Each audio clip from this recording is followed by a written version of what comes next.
Hello and thank you for joining the Pure Experts Engagement Series 2021. We're broadcasting live this afternoon from Celebro Media Studios in London. I'm Charlotte Gentry, CEO and founder of the Pure Communications Group and chair of the Events Industry Association, EVCOM. In the next 60 minutes or so, we will be discussing some really important issues surrounding the future of employee engagement. It's obviously a very important issue right now because we are in danger of losing some of that connectivity with our teams because we're all working from home. We've become used to remote working. However, trying to bring that level of connectivity back is really, really important. So we're going to be discussing lots of themes around this and how we can engage our employees over the next 12 months in a really strategic and unique fashion. So I would encourage all of you to submit as many questions as you can. I will be looking through those over the course of the next hour and engaging with them as we go through the content today. And I'm delighted to welcome our 4 expert panelists who will be delivering their insights as specialists within the industry in this sector. And finally, I am delighted to welcome our chair for the event, Martin Fullard, who is the editor of Conference News, our industry's leading magazine. And so, Martin, I'm going to hand over to you.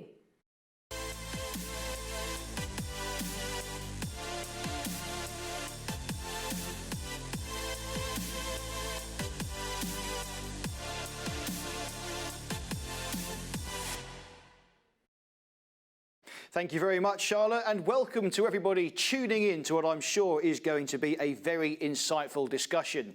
Now, if you're making use of social media, we do encourage you to use the hashtag, which is Pure Engagement Series 21. You'd think I would have remembered that off by heart before we come on air, I suppose. But nonetheless, audience engagement is the cornerstone of what we are trying to achieve here, and we want to hear your questions too. Charlotte will be monitoring as the session gets underway. We'll be feeding them to our panelists as we go through the session, so please do drop your questions in there.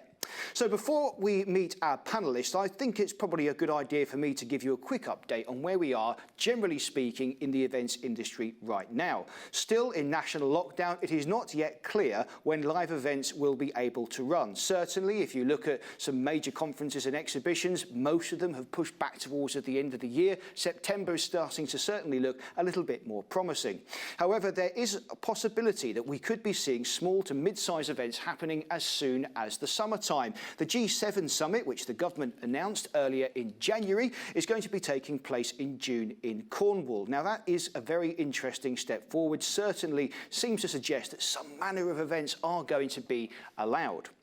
Meanwhile, the Business Visits and Events Partnership have written to the Treasury with a 9-point plan, which they think will help support the events industry ahead of the reopening. Now, I won't reel off everything, but it does include things like event insurance, which is a big stumbling block for many organisers at the moment, as well as extension to existing measures such as the furlough and business rates and other VAT-based benefits. Of course, it's also important to remember that the One Industry, One Voice movement has also been making leaps and bounds, addressing both the All-Party Parliamentary Group for Events and the All-Party Parliamentary Group for Business in a pandemic world. The government is clearly listening, so exciting times ahead. Charlotte, how are you feeling about the events industry at the moment? I think that I think we've been through a tough and challenging 12 months. I think that there are green shoots of positivity emerging. We've certainly been very busy at the beginning of this year, which has been great for us to see that activity really beginning to surge forwards. I think a lot of people are looking at more campaign-based work right now, which is great, looking at their messaging, their content, and it's we're looking at delivering events possibly in the summer, but really, as you said, September is probably the sort of time when live is going to come back in a way that we consider to be normal. Yeah, certainly the domestic market anyway. I mean, international travel, that's a, Pandora's box. We don't want to go down that road, but certainly the domestic market will come back first, no doubt at all. Now, just give us a quick bit of context, really. You've just released a white paper, which is pertinent to today's subject. Can you give us an idea of what's inside? Yes, of course. We sort of feel that it's very important. The employee engagement angle and internal comms has been enormously difficult challenge for a lot of people, and we've really looked at a number of topics based within this very sizable arena, one of which is wellness in a pandemic and how you uphold that and how do we support the hybrid workplace. The second is the future of the employee experience and actually what does that really look like, because one size simply can't fit all these days. And then the next generation of company culture, how do we build an even stronger team in 2021, and the changing face of reward and recognition, imagining how you motivate staff in 2021, because some of those practices have also inevitably shifted, and shifting employees from a lights-on mentality to a growth mindset. So how do you actually encourage your employees to really look to the future, as opposed to just being there on a day-to-day basis? And finally, building trust, communicating authentically in a continually changing landscape. So there's lots of topics that we could talk for forever around, but we'll delve into the detail much deeper. Absolutely, and on that note, I think it's probably time we introduce our panellists to you. So I'm going to ask each of you to introduce yourselves to our audience, and Laura, could we start with you? Yes, thank you. So I'm Laura Capel-Abra. I run an organisation called No More of Sore Butts. We're coaching and developing people in the events industry. And I also run an organisation called Stress Matters, and we focus on workplace wellbeing, again, predominantly in the events industry. I have been in the events industry for about 18 years now, so it's an area particularly close to my heart and, of course, impacted quite strongly over the last 10 months. Thank you very much, Laura. Janet, maybe you could introduce yourself to our digital audience. Yeah, thanks very much. So my name's Janet. I am an internal communications consultant. I have about 16 years experience in internal communications. I have worked in all kinds of industries, from finance to retail to tech. And I am currently working with Nespresso to support them with their internal communications efforts. That's great stuff. I'd be lost without my Nespresso machine. David, please introduce yourself to our audience. Thanks, Martin, and hello, everyone. I spent the first 10 years of my career as a TV presenter. I then spent 20 years as a co-owner of an employee engagement agency called Involve that specialised in live and interactive conferences and events. But for the last 3 years, I've been specialising as a freelance presenter coach and business consultant. Thank you very much, David. And last but by no means least, Lee, please introduce yourself to our audience. Hi, thanks, Martin. My name is Lee Jagger, and I'm currently a non-executive director at Pure and of a national cancer charity, Maggie's. Prior to that, I have been in the events industry for slightly over 30 years, the last 18 years of which was as CEO of Bank Sadler.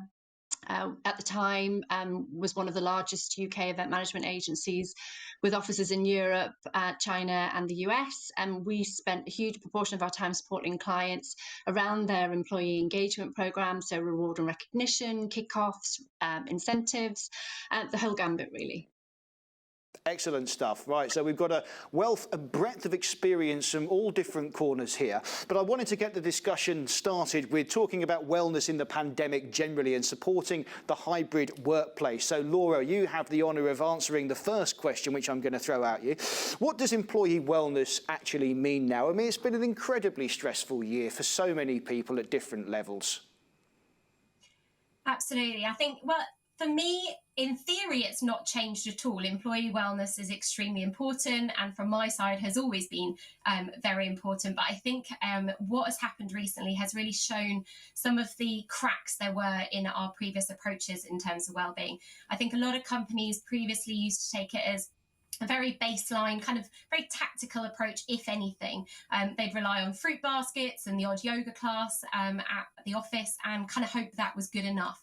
And I think with everything that's happening, not only have everybody had a unique experience and therefore we've all been undergoing a huge level of pressure and therefore the stress knock-on effect of that, but also what companies used to rely on doesn't work. And actually people are really kind of starting to say, hey, that doesn't work for me. And companies now need to think a little bit more strategically about their wellness plans. Yeah, absolutely. It's a big discussion. I'm going to come back to you in a moment, Laura, with another question. But Janet, I kind of want to get your take on the same question now, really, from your perspective and the work you're doing. What does employee wellness actually mean right now? I think, as Laura said, she kind of nailed it, really. There's a more profound approach that needs to be taken to employee wellness. So it's not a tick box exercise. You can't sort of say, have we got a couple of things? Is it visible enough? Are we good? There has to be a real understanding of what people need and what it is that they are asking for. So I think a lot of the time it's about co-creating your wellness piece with your employees. Different employees, different audiences will want different things. So understanding what it is that they need in order to be the best employee and bring them their best selves to work every day will be different depending on whether they are working remotely, working in a retail boutique, working in a factory. And I think it's about talking to your employees and going and having a very much more profound approach and strategic approach to it. I'm going to stay with you, Janet, for a second. How should companies be rolling out a wellness program? Is there any practical foundation from which they can build? Where would they start? I think talk to your people. Start by listening. If you haven't asked people what it is that they want and is what you offer hitting the mark, working for them, doing the things that they need it to do, and understanding where the gaps are. So go really practical. If you already have something that's in place, then you can start there and say, what else is missing? What would you need? And figure out what it is that the employee wants, and then start there. Sounds absolutely pretty straightforward and reasonable enough to me. Laura, I'm going to ask you the same question, really, from the work you've done, maybe specifically in the events industry. How should companies be rolling out a wellness program in that mindset? Where do they start? I completely agree with Janet. I think we need to start by what we would refer to as gathering insights. We always talk about approaching a wellness program in terms of insights, accountability and support. If you don't know what the problem is, you can't fix it. I do think actually sometimes if we try asking our team what they want, they don't necessarily know what it is they want because they don't necessarily know what all the options are. But that doesn't mean we don't ask them. And I think it's really important to ask them how they're doing, checking in very regularly. One of my most favourite questions is, how are you doing today? Very basic level of making sure everybody checks in every day, but far more beyond that. So using, as Janet said as well, that co-creation. So asking people how they're doing, what's going on in their world, what their kind of environment looks like physically and emotionally at the moment. Remembering that there are 4 parts of our well-being. It's mental, physical, emotional and spiritual. So we need to make sure whatever we're doing is covering all those 4 areas. I think it's really important that we involve people in the plan. We need senior buy-in, and sometimes that's where things fall down. You might have some really enthusiastic people lower down in the organisation who are really passionate about putting in a wellbeing programme. But actually, it's really important you do have that senior buy-in, because actually we need to create culture change, and we can't change that culture unless we've got it from the top down as well. So involving people at all levels in creating the programme, treating it like an actual strategy. So thinking about the fact that we wouldn't go and approach our sales with no strategy. We wouldn't approach marketing without a strategy. We need to approach our wellbeing program strategically as well, having those lines of return on investment, understanding what the benchmarks are, how are we going to determine if something's been successful or not, and making sure you've got champions across the organisation actually supporting it happening, and giving, of course, individuals the support that they need rather than what we think they need. So trying those things, as Janet was saying, actually start with what you've got. Let's see how they're going down. Are you getting good attendance? Are you getting a change in opinion in terms of happiness and wellness scales? If you're tracking insights, hopefully, if you're tracking them again in a couple of months' time, you'll start to see those differences. Laura, I'm going to stick with you, and I wanted just to quickly touch specifically on mental health, because that's obviously been a huge talking point for the last year. It was on the agenda even before that, but this year's really put it into focus. Are there any sort of top tips or techniques that you think companies could be using to address mental health issues which have been highlighted through remote working? When we're in office together and you see someone might be down, then there is that camaraderie. But when people are working in silos, alone, the problems might not be so obvious. Yeah, you're completely right. Some of us could pick up on things a lot more easily in the office, but to be fair, a lot of people miss them still. So I think there's a huge amount of work that we can do in terms of empowering our team to understand what signs and symptoms to look out for. We are instructors of Mental Health First Aid England. They run a great program called Mental Health First Aiding. And essentially what we do is encourage people to think about the signs and symptoms that you might experience if you're experiencing something like depression, with the idea being that people can proactively reach out to their colleagues and say, how are you doing today? Are you okay? I've noticed some worrying symptoms, for example. So I think getting people trained to see the signs and symptoms of poor mental health is really important. Trying to break down the stigma. So that, again, that can come from the top. So actually talking about it. Quite often we just ignore the conversation. We talk about well-being, but we don't really specifically talk about mental health sometimes. So I think really honing in and making it common language rather than shying away from that.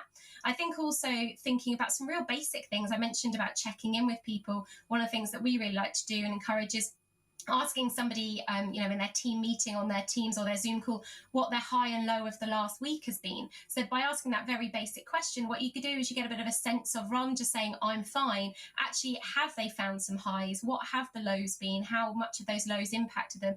And you can build it into your weekly conversation. It doesn't need to be a dramatic strategic program that has huge amounts of money invested in it. It just needs to be about increasing awareness, understanding that actually as colleagues, we have the skills, or we can learn the skills to be better listeners and to kind of connect on a more empathetic level with our teammates. Absolutely. It's certainly a really important subject, and kudos on what Stress Matters has achieved recently. This year it's been very important. We're going to just move the conversation on now, and Janet, I'm going to bring you back in. I want to just talk a little bit about the future of the employee experience, moving away from this sort of one-size-fits-all approach. And I'm hoping you can give us some sort of brief summary, really, about what does the employee experience look like now in a big institution, generally speaking? Well, I think employees right now, I think there was a study done last year where it said that in an institution or large institutions, you've got in the workplace 5 generations. So you've got all different kinds of people, you've got all different kinds of generations, you've got people that are looking for different things, they communicate in different ways, they have different priorities. So there isn't sort of a one size fits all or a one definition of who those employees are, because it absolutely really does depend on the organisation that you're in and the workforce that you have.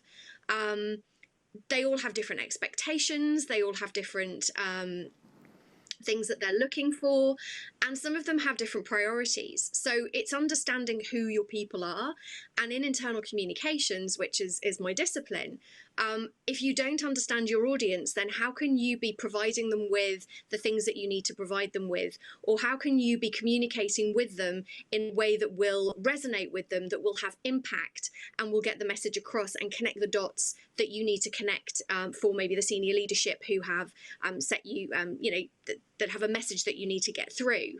So I think it's very different experiences at the moment, and I don't think it's easy to just say, oh, they're all like this, and that's fine. I think you really do need to spend time learning who they are, what they care about, what works for them, and then figure out the best way to be able to approach them to get your message across, whatever that message might be. Do you have maybe any examples or general insight on how corporations are looking to amend their approach to how their employees view their senior leadership teams? Because obviously everyone needs a good, strong hierarchy that they understand, I presume. I think there has been an absolute rise over the last year in authentic leadership. And it's that word that, there was an overuse at one point of the word authentic. What does it mean? A lot of people are either at their homes, they've got homeschooling happening, they've got dogs coming in, they've got the postman arriving, they've got delivery, all of that sort of thing is happening. And so you're no longer this person who is up on a pedestal or somebody who is remote. You are somebody who is suddenly on a screen, you're very clear, you're very close, as I am now, and it's incredibly important that we work with our leaders to make sure that they can come across in the most authentic way possible, and that people can have a dialogue with them, and it's not just one-way communication. So there's the authenticity piece. There's also, and part of that authenticity piece is then also a dialogue. How do you create that dialogue? How do you create opportunities for your people to ask questions, but also for the leaders to share in the most authentic way? And I think figuring that out and making sure that the leaders that you're doing it with are comfortable with what you're trying to achieve, and also that they are, what's the right word? That they are enjoying what they're doing, because that will come across. Because we're now seeing people very close on a screen, it's going to be very obvious if somebody is feeling awkward, feeling uncomfortable, not happy with the situation that they're in. So making sure that the leaders are putting their best self forward and are in the best light is, yeah, I think is one of the key things at the moment to support senior leadership. I've actually had a question here from the audience, which is around how internal communications can actually support wellness efforts. And I guess I'll take that one back to Janet, because wellness actually, it means so many different things to so many different people. And I suppose creating, it's going to come on to another topic, that one size doesn't fit all philosophy. So how do you actually produce a wellness strategy, and how can internal communications be involved in that process when it can't just be one program for everybody, I suppose? Great question from the audience. Thank you. I think it's you have to work together. So figuring out who your key stakeholders are. I think Lee said it. Sorry, not Lee. Laura. Sorry, I completely got the wrong person. Laura said it's really important to have the senior leadership and sponsorship, but then you've got lots of people maybe on the ground who are really keen, really enthusiastic.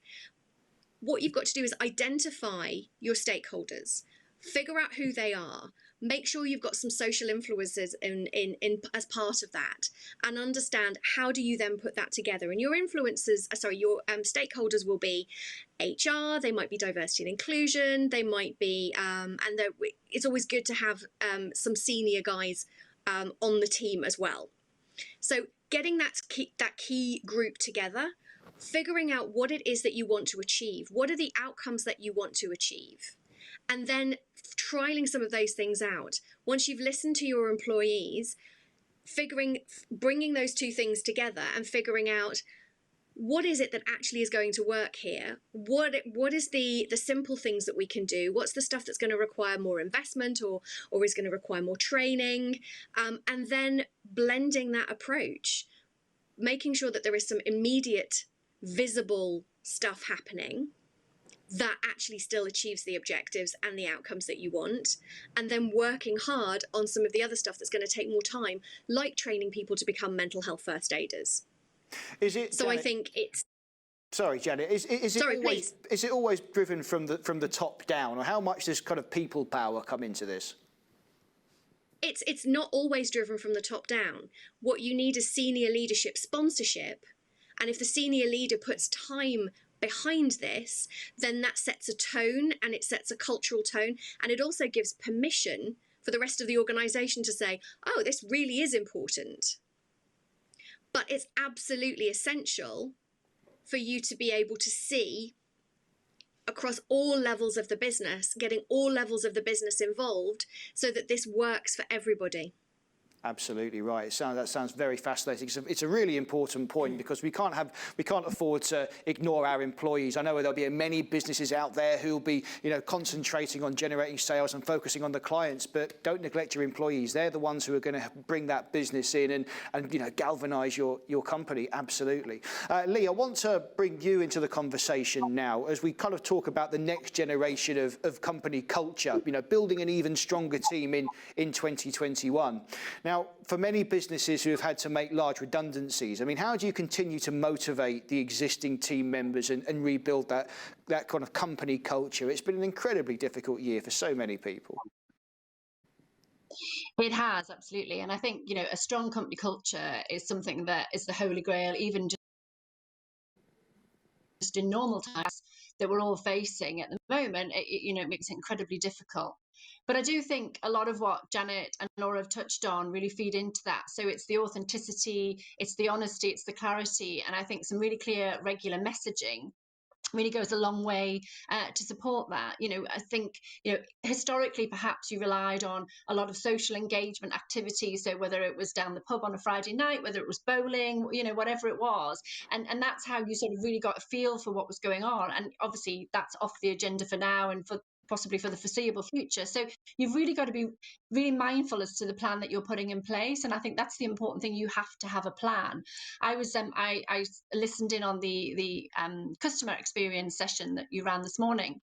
And I think in the same way that you have a customer engagement plan, I think it's really vital that organisations have an employee engagement plan. And as I say, that's about regular, honest communication. There's so much uncertainty and anxiety around at the moment that, to be able to support and alleviate some of those fears by regular messaging, communicating, celebrating the wins, addressing the challenges, not brushing them under the carpet, it is really important for people to hear.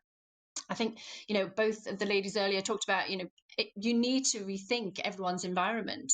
You may well have had a very substantial plan in place, but actually things have changed dramatically. And, the person who was once, a very engaged employee might now be dealing with 2 children homeschooling, the other partner in the relationship out is a key worker. So actually juggling an awful lot of things. And so, timing of communication, accessibility of comms is really important. So there's professional messaging, but I also think, as part of that, we really have to think carefully about that whole social engagement that we have with our teams. And there's a plethora of virtual activities out there, whether it's escape rooms or wine tasting or whatever it is, but one size doesn't fit all. And I think it's about putting together a program and really understanding your audience to make sure that you are keeping up with people, you are giving them outlets, and you are hearing them, and you are giving them a platform to communicate. You do have a structure in place where managers are checking in, just so that you've got that real structure in place so you can feel confident that as an employer,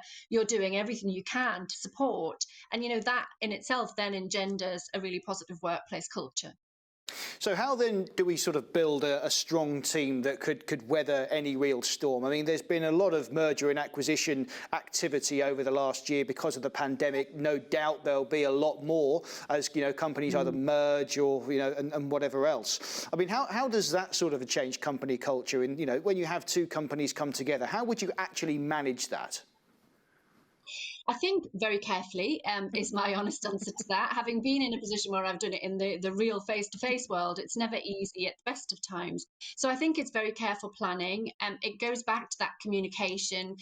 As I said earlier, people are sat in their own environment, perhaps not getting to talk to many other people. Imagination can be your own worst enemy. You can suddenly put 2 and 2 together and get 5 and 6. And really think about worst case scenario. And so it's really important that as leaders of a business, you are open and honest about planning, what objectives are, timelines, and really put a structure in place, as well as the activities around it to allow people to get to meet their peer groups and talk about things. I mean, if anything, the whole virtual scenario gives people the opportunity to ask open, frank questions to the speakers, because in a way that perhaps they wouldn't stand up in an auditorium and ask a difficult question, they're happy to send a message anonymously on a platform. So in a way that creates an environment where you can sort of have conversations that can allay people's fears. But I do think it's about that authenticity.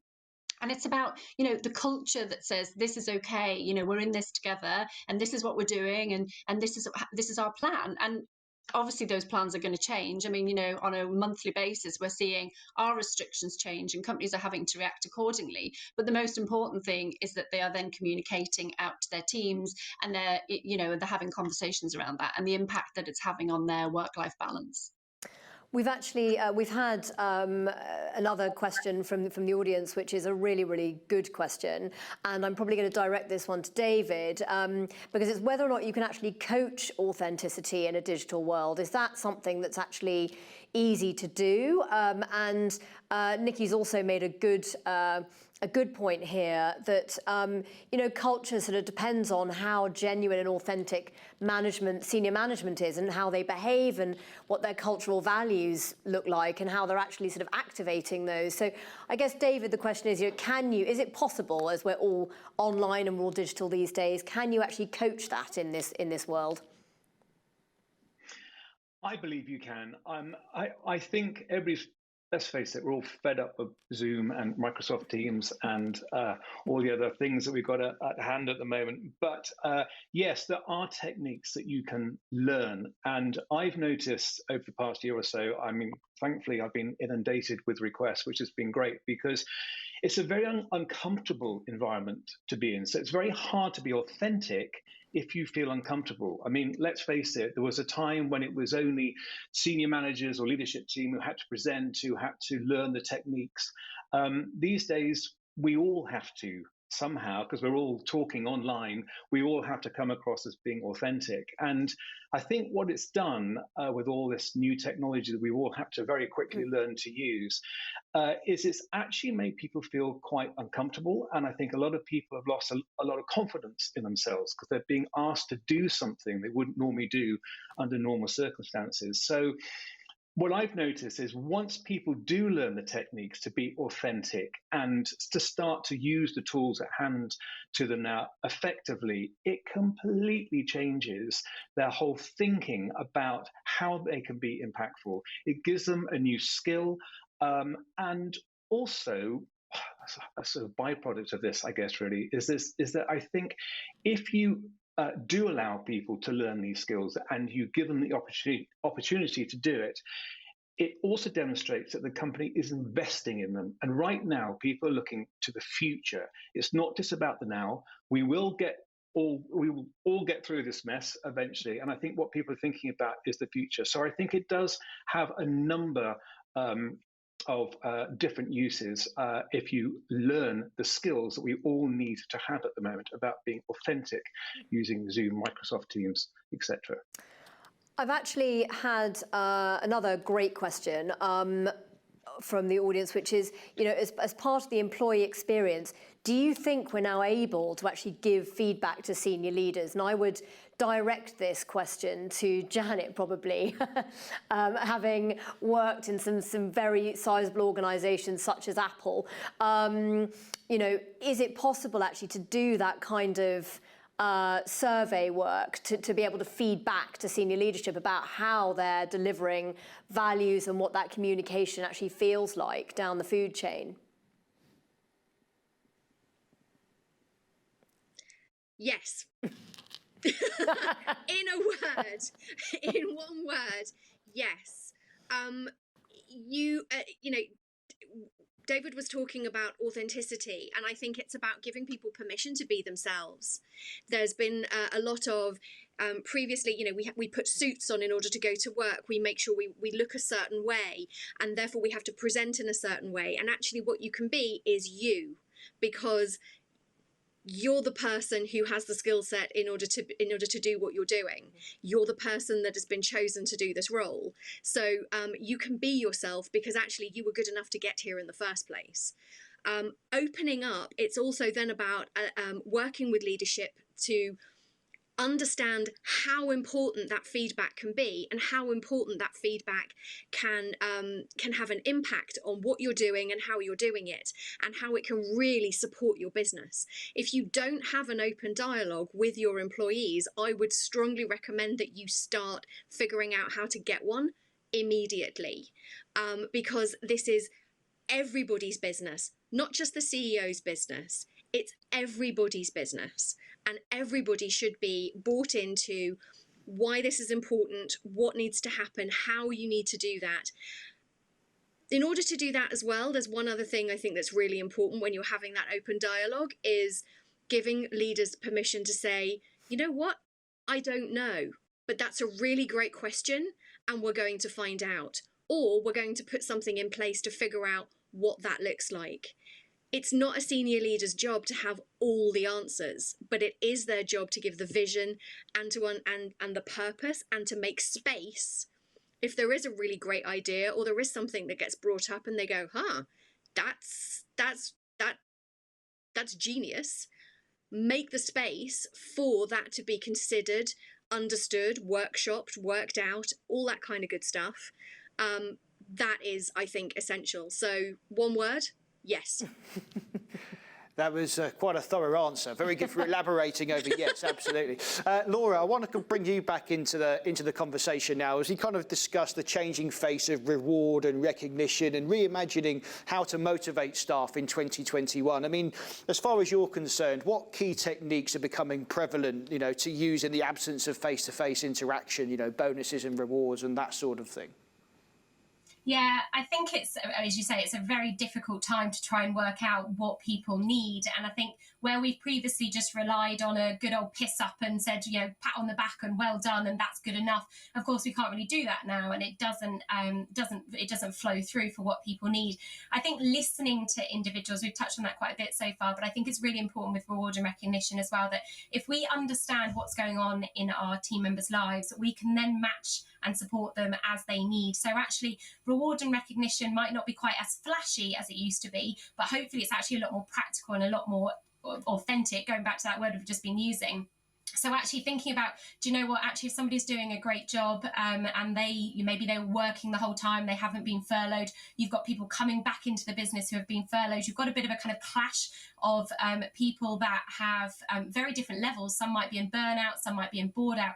Trying to reward and recognise both groups of individuals, and of course all of those unique people within that, is really challenging to do with one kind of solution for everybody. So I think it's looking at each individual as much as we can. I appreciate challenging in bigger organisations, but saying that these are the things we want to do, but let's just be honest and say we're really grateful for the work you've been doing. And whilst we can't quite necessarily do the things that we want to do anymore, actually getting them to be feeling that they're recognised, even if there's not a physical thing that they're being given in terms of bonuses. Bonuses are great, and they'll continue to be great. But I think actually people more than anything need that connection with their team to say, actually, pat on the back, well done, be recognised, more than actually money and items. Tim's posed a really interesting question as well, which is around whether the panel think that wellbeing programmes need to be aligned to business goals versus intangible objectives such as feelings, mood, emotion, those types of things, and whether or not you can actually design a wellbeing programme but also embed the core business goals into that. I don't know whether, Janet, you have a perception on that?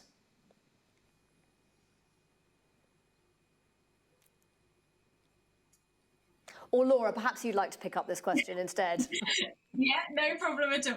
So yeah, I think absolutely we can align it with business goals. I think that is completely possible, and this is where it's important to be strategic. Like I mentioned earlier, when it comes to our wellbeing programs, they have got to prove that they're working. Otherwise, why are we investing time and money in them? So I think aligning them to more than feelings is really, really important. We need to prove, and there is data to show that actually, as the wellbeing of individuals improves, their productivity improves, and therefore profitability improves. And it's there, it's in black and white. So if we can gather the insights from our team and we can put the right program in place, that means actually we're giving them the tools they need and they're feeling in the right way, actually we should be seeing that has those more tangible results in terms of business objectives as well. David, got a question for you. With a lot of people in companies meeting online, how do you sort of create that feeling of togetherness when remote working has become the norm? It isn't just such a cut out and paste opportunity like it is in the live environment. Have you got any tips that you could share with the audience? I think, in a word, the key word I would use is involve them. I think we've been talking a lot about employee engagement, and actually for me, employee engagement isn't good enough. I think we've got to go further than that. So I think, in an ideal world, we all want to be face to face with our colleagues again, even if it just means us getting away from home tutoring. That would be a fantastic thing. But I think involve them, and I think it's leadership's team. I think it's the leadership's team responsibility to provide the what we're doing and the why we're doing it. But when it comes to the how, I believe that has to be co-created. And I think rather than just engaging people, actually genuinely asking for their views and opinions, their ideas and their solutions, and creating that sense of we as a tribe are trying to achieve something as opposed to just engaging them, I think is what people really need at the moment. So it needs to be authentic, and also people need to see that their ideas and solutions are valued by the leadership team and indeed being put into place. So in a word, I'd say involve people, and you can still do that online. You don't have to be face-to-face. Involve people to move the business forward. Let's face it, when we have difficult times, it's actually the businesses and companies that are prepared for the future by involving their teams that actually make that leap forward above the competition. So I think now more than ever, it is very prevalent to involve your teams. There's a question here which I think is really interesting from the audience, which is that someone's read somewhere that employee engagement begins and ends with the leader, and how does that impact the internal communications team? And I would direct this back at Janet, because I'm just wondering, if you've got a slightly controversial or wayward leader or leadership team, how can you manage that process? We actually recently, very interestingly, had a meeting with a potential new client they're experiencing this kind of challenge. How do you actually deal with that and try to combat those issues and rebuild culture based on the fact that the senior team are exacerbating those challenges, I suppose? I think what's really interesting there, I mean, there's two ways to see it. One is yes and one is no. So I think from the yes side of things, yes, it is absolutely essential. And if you look at the companies that have incredibly strong cultures and you look at the companies that are incredibly successful, they have incredibly strong leadership. And I've worked in several of those, and I've been really lucky to work with some absolutely exceptional leaders. I've also seen other companies which have got maybe not such great leadership. But actually what I find there is that people who are in different teams, a lot of people don't work for the manager. They want to work for that person. They want to work with good people and good people directly. So it's about the motivation of the employee. I've seen whole teams go from one company to another because their leader has been headhunted and they absolutely want to follow that leader because that's the person that they love working with, that's the person that they've loved learning with. So it doesn't have to be that it all starts with the most senior leader, but at all levels of leadership, yes, it is important. That's a really interesting question, really interesting point there, absolutely. Lee, just want to ask you quickly, do you think people now feel so safe in their own sort of bubbles that actually getting people back to work, actually back into a live setting, is actually going to be tougher than perhaps we imagine? I think yes, for some people definitely, and I think businesses have to be ready for that. And I think what we need to be doing is thinking about sort of a hybrid return, if we're specifically talking about events, because I think not everyone is going to feel comfortable stepping straight back into that environment. And I think there's a whole discussion around safety and testing and everything that organisations can put in place to make that more comfortable. But I think nevertheless, it is all going to be around that flexibility and allowing employees to get involved in the way that they feel comfortable, because I don't think we can be seen to be pressurizing people to step back into that environment when they're not ready to do so. So I think it's down to the demographics of your team as well. There's a whole load of different things that will influence how comfortable they feel, and there's a difference between maybe getting involved locally, domestically and internationally. So they're all decisions that are going to have to be looked at, and I think there are going to have to be alternatives put in place and look at that as the total solution rather than just a one size fits all, get everyone back together again. Absolutely. And Lee, I'm going to kind of stick with you as we kind of shift the conversation on to kind of shifting employees from a lights on mentality to more of a growth orientated mindset. I mean, how do you kind of get employees to want to switch into surge ahead mode with focus on growth strategy rather than sit in survival mode? Because there is still a lot of uncertainty at the moment. We're not exactly clear when a lot of businesses will be allowed to reopen. You know, we are in this rather uncomfortable holding pattern. So how do you kind of inspire them to move forward and not just kind of accept what is now a temporary situation is going to be long term? Yeah, I mean, I guess the challenge is we've been in this holding pattern for quite a while now. But I think, innately everybody wants to look to a more successful future. And I think that is back to what we were talking about earlier about that communication. And I think there needs to be clear plans from the leadership team that are cascaded down. I think there needs to be the sessions that we were talking about where employees can get involved and hear what the plans are and how they can affect it. They need to definitely be acknowledging the wins or the potential wins or the pipeline opportunities. So in the same way that you would have an internal sales kickoff in a normal world, I think companies need to be planning on communicating what their plan is, because everybody likes to know this plan. It gives everyone security and the part that they can play in building that company back up to where it needs to be. And I guess, that's going to come from leadership to really sort of inspire people to kind of get back into it. A lot of people have spent the last year in fear for their jobs, and certainly some industries have been more widely impacted than others, and yet they will likely still be impacted more heavily for long after, we're actually allowed to open up. What sort of leadership qualities are going to be required to really spur people on to kind of get back to confidence? Well, I hate to carry on using a word that we've used a lot, but I think authentic leadership. I think people need to believe in the leader, and I think they need to see that the leader is compassionate and understand that they've got their own trials and tribulations going on, that, as Janet was saying earlier, the dog's in their room with them or the kids are demanding their attention.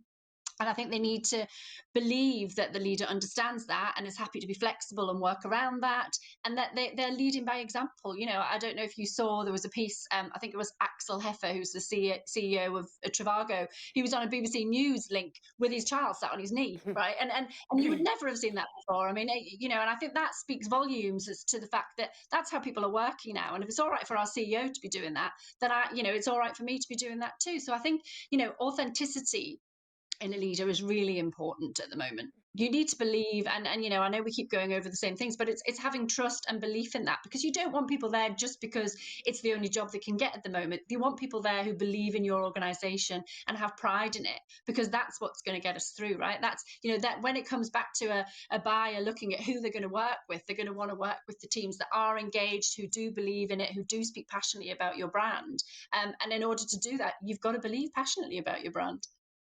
Absolutely.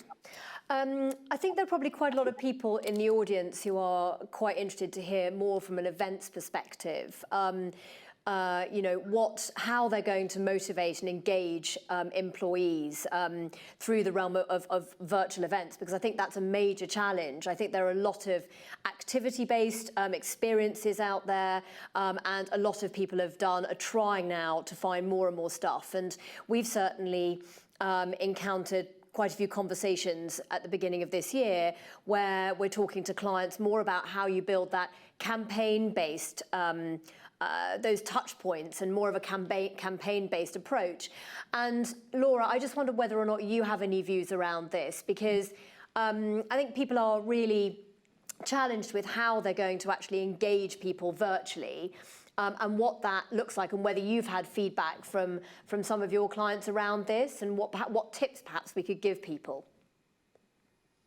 Yeah, I think you're completely right. And you use the word that I would very much use that word campaign. So what we found at the end of last year was when a lot of companies were trying to think about how they could communicate with their teams, looking at whether or not it was the sales conference that were in the diary already, or if it was just that they wanted to kind of think about how they could motivate everybody, where historically, obviously, they would have been looking on to put in an event.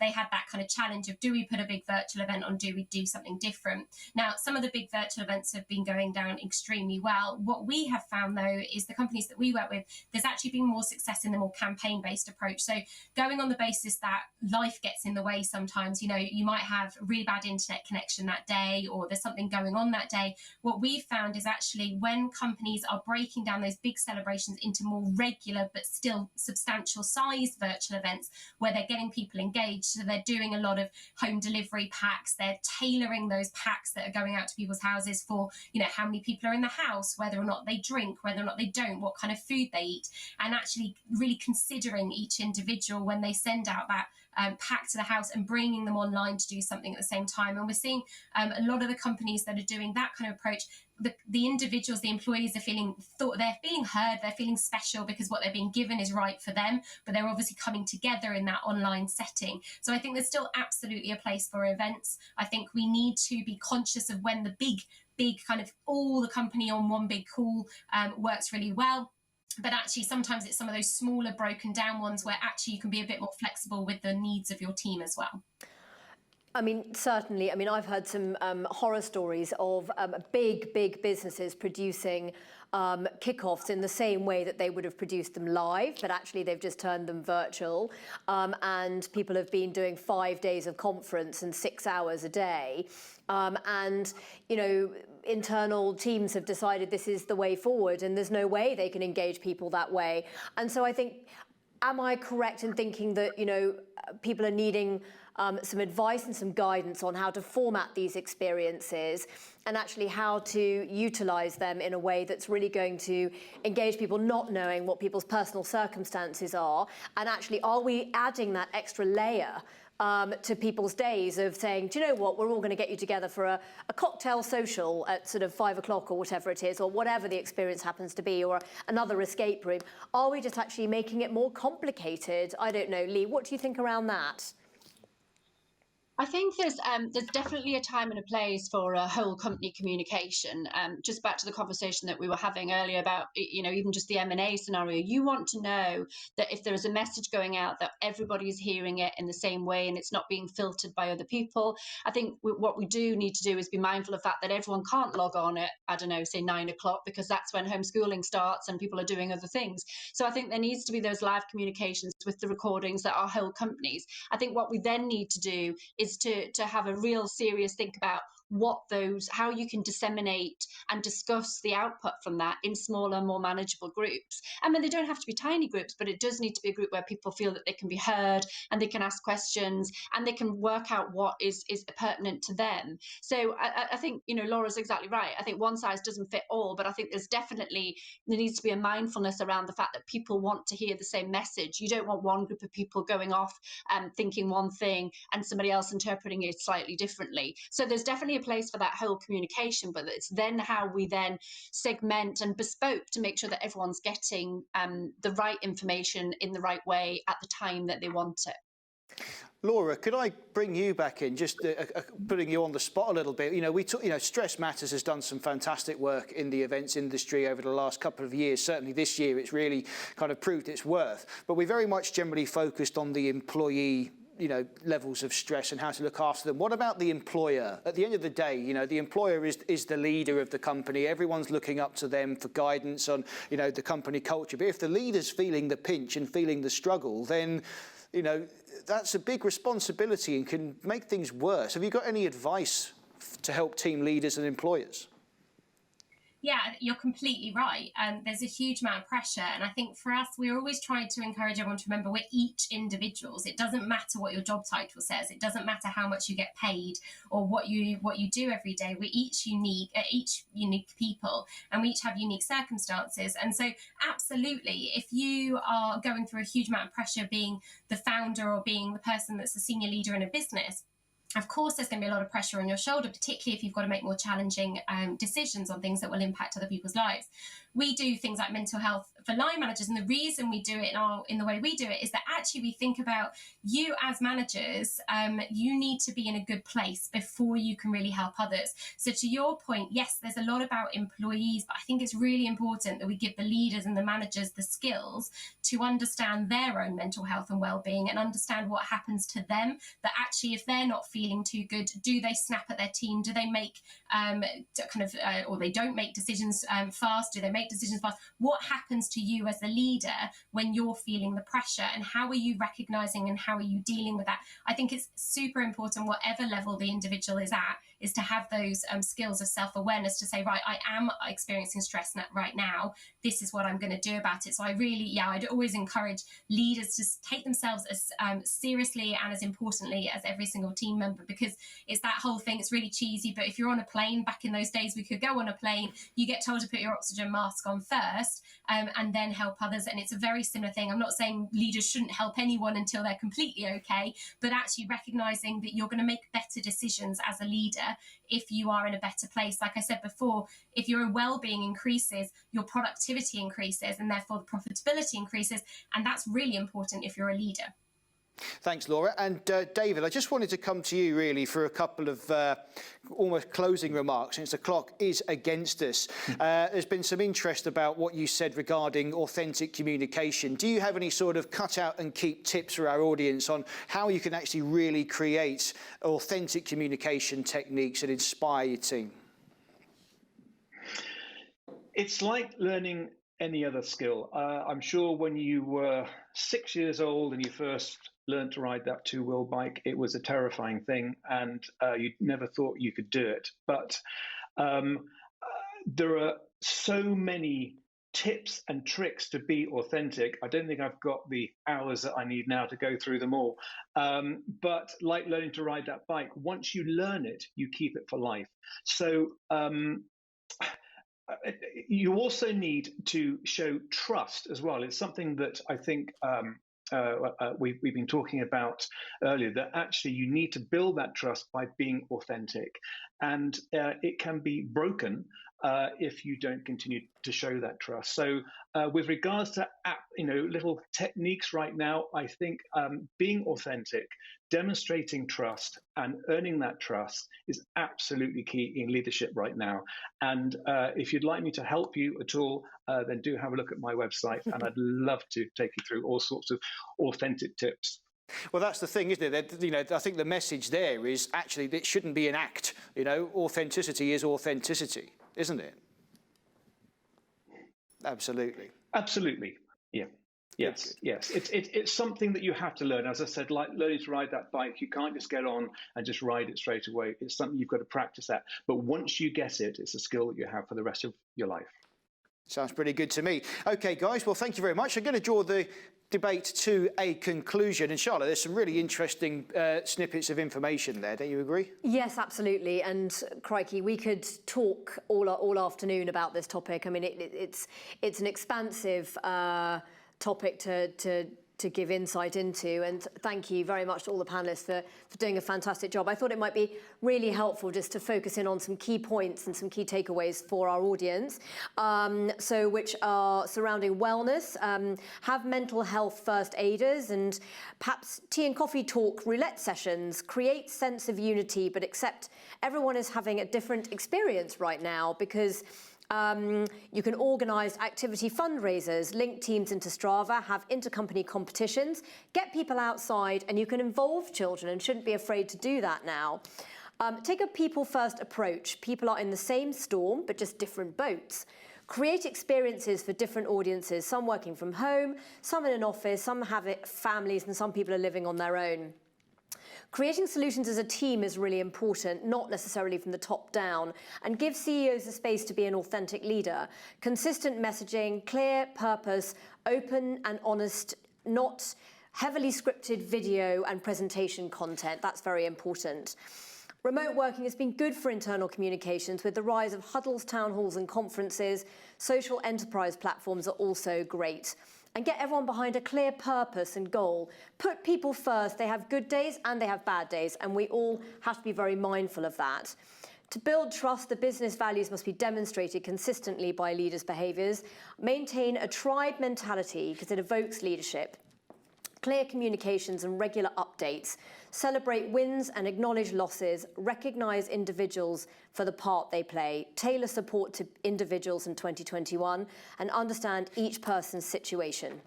We're obviously going to send out a link to download our white paper, which will delve into these topics to a much greater extent.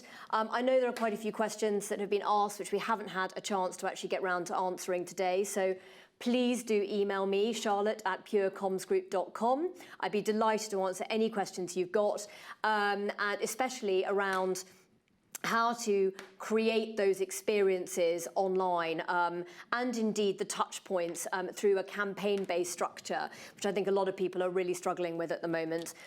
Your feedback as the audience who have tuned in today, it's really, really crucial to us. So if you could possibly let us know how you found today, it's essential that we get your feedback as we want to make these sessions absolutely of maximum value to you. So all that really remains for me to say is to thank you very, very much to our panellists, to Laura, Janet, Lee and David. Thank you all very much.